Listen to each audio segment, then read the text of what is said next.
সুপ্রিয় দর্শক, আসসালামু আলাইকুম। আজকে নিয়ে এসেছি আরও একটি নতুন রেসিপি। আজকে রান্না করব মাছের ডিম এবং কলিজা ভুনা। টক ঝাল মিষ্টি স্বাদে এই রেসিপি ভীষণই মজাদার এবং স্বাস্থ্যসম্মত। তাহলে চলুন মূল রেসিপিতে। এখানে নিয়েছি বড় সাইজের মাছের ডিম দুটি। এটা আমাদের বাসায় বড় একটা পাঙ্গাস মাছ এনেছিল, প্রায় 7 কেজি ওজনের। সেই মাছ থেকে আমি এই ডিমটুকু এবং কলিজাটুকু পেয়েছি।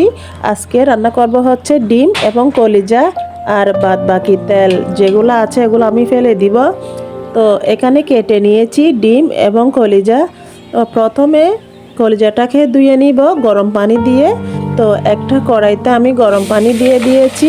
এই যে দেখুন, এটা বলক চলে এলে এখানে দিয়ে দিব হচ্ছে সেই কেটে রাখা কলিজার টুকরোগুলো। যে কোনো কলিজা গরম পানি দিয়ে ধুয়ে নিতে হয়। কলিজার ভিতরে ভীষণই ময়লা থাকে এবং রক্ত থাকে। গরম পানি দিয়ে ধুলে সেই রক্ত এবং ময়লা চলে যায়। এই যে দেখুন কতগুলো ময়লা উপরে ভেসে উঠেছে। আমি এখন গরম পানি থেকে নিয়ে খুব ভালো মতো ধুয়ে একটি পাত্রে রেখে দিব।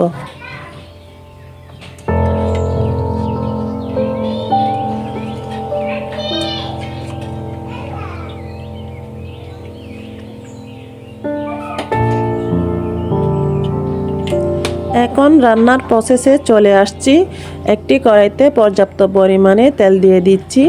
এখন সেখানে অল্প পরিমাণে লবণ দিয়ে দিব, যাতে কলিজা এবং মাছের ডিমগুলো ভাজার সময় এখানে লেগে না যায়, সুন্দর মতো ভাজা হয় এবং মাছের কলিজা এবং ডিমের মধ্যে লবণটুকু ঢুকে যায়।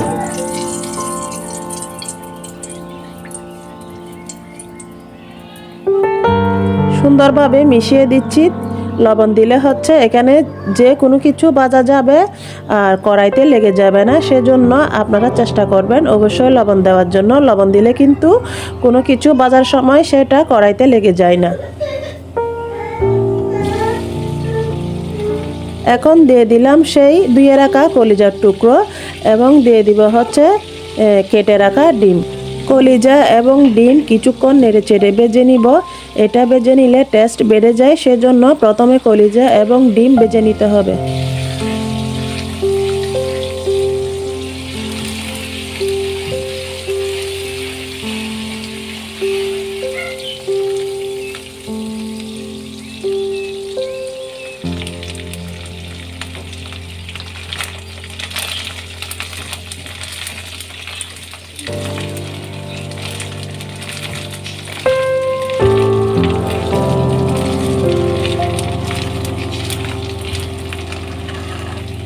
আমি কলিজা এবং ডিম ভেজে নিয়েছি। এবারে দিয়ে দিচ্ছি এখানে কেটে রাখা পেঁয়াজটুকু আমি সুন্দরের জন্য গুলগুল করে কেটেছি এবং দিয়ে দিচ্ছি টমেটো একটু বেশি দিয়েছি, কারণ এটা টক ঝাল মিষ্টি ডিমের কারি হবে, সেজন্য টমেটো বেশি করে দিয়েছি এবং কাঁচামরিচও একটু বেশি করে দিয়েছি।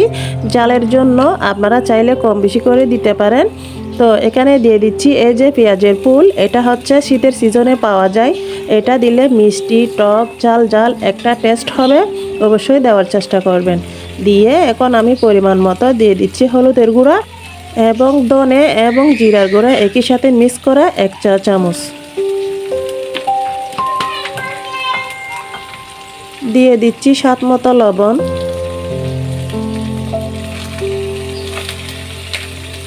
সব কিছু দিয়ে দিয়েছি। এবার কিছুক্ষণ নেড়ে চেড়ে ভেজে নিব, আর চুলার হিটটা লো হিটে করে দিব, যাতে এটা নিচে লেগে না যায়। আস্তে আস্তে হোক। এবার ঢাকা দিয়ে কিছুক্ষণ রান্না করে নিব।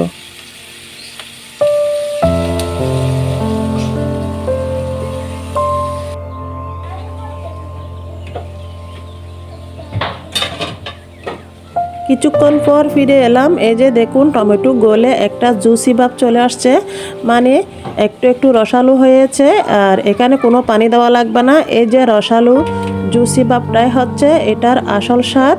এটা টক ঝাল মিষ্টি একটা অন্যরকম ফ্লেভার। অবশ্যই আপনারা এভাবে মাছের ডিম বা কলিজা ভুনা করার চেষ্টা করবেন। তো এই যে দেখুন কালারটা মাশাআল্লাহ কত সুন্দর, আপনারা অবশ্যই ট্রাই করবেন। আর রেসিপিটা ভালো লাগলে অবশ্যই একটি লাইক এবং কমেন্টে জানিয়ে দিবেন। আর প্লিজ সাবস্ক্রাইব করে আমার পাশে থাকবেন। আমি বাঙালি রেসিপি, চাইনিজ যে কোনো রেসিপি আমি আপলোড করি। আর পরবর্তী নতুন ভিডিওর জন্য সাবস্ক্রাইব করে, আর যারা ফেসবুক থেকে দেখবেন তারা ফলো দিয়ে রাখবেন, যাতে করে যে কোনো রেসিপি আপলোড করার সাথে সাথে আপনারা পেয়ে যান। আমি কিন্তু নতুন রেসিপি আপলোড করি, যারা ব্লগার তারা কিন্তু আমার থেকে আইডিয়া নিয়ে এরকম রেসিপি তৈরি করে আপলোড করতে পারবেন। আজকে এ পর্যন্তই। আসসালামু আলাইকুম।